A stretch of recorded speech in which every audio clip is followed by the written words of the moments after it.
онлайн сабақтағы жаңы темабыз Баткен облысы.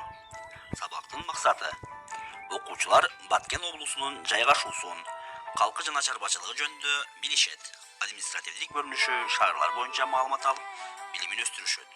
Мекенин сүйүүгө тарбияланышат. Географиялык абалы.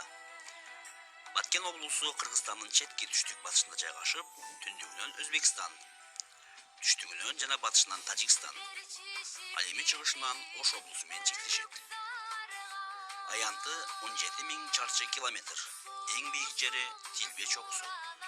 Эң жапыз жери Кулундуу өрөөнү. Түзүлгөн жылы 1999 жылы 12 октябрда Ош облусунан Баткен, Кадамжай, Лейлек райондору жана Кызыл Кыя сүлүктүү шаарлар бөлүнүп облус болгон. Калкы жана ири шаарлары. Калкы 537.300. Шаарлары Кызыл Кыя, Баткен, Сүлүктүү, Исфана, Кадамжай, Айдаркен. Административдик бөлүнүшү. 3 административдик району бар. Булар Лейлек, Баткен жана Кадамжай.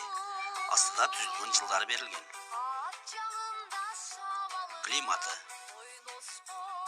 Климаты континенттик кургакчыл, жайы ысык, кышы мелүүн суук.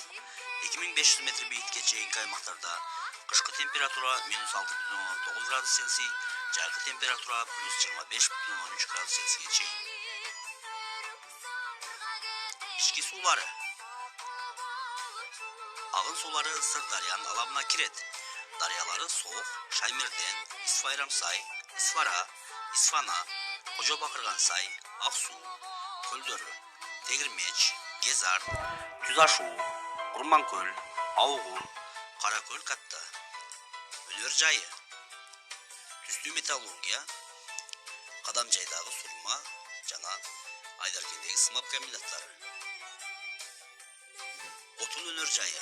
Сүлүктүү, Самаркандек жана Кызыл Кыяда көмүр кендери иштейт. Рекреация ресурстары.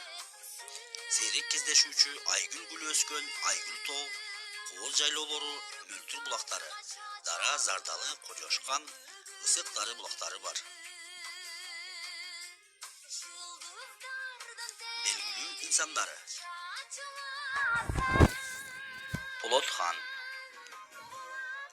Абдыкадыр Урозбеков, Исхак Раззаков,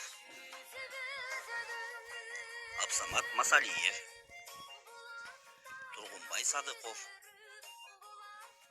Эгемберди Эрматов, Рахат Ачылова, Жолдошбек Мамажанов, Ташболот Балтабаев, Абаз Жайнаков, Саламат Садыкова. Үйгө тапшырма. Теманы окуп чыгуу. Мультурок сайтынан WhatsApp тиркемесине жөнөтүлгөн тесттик суроолорго жооп берүү.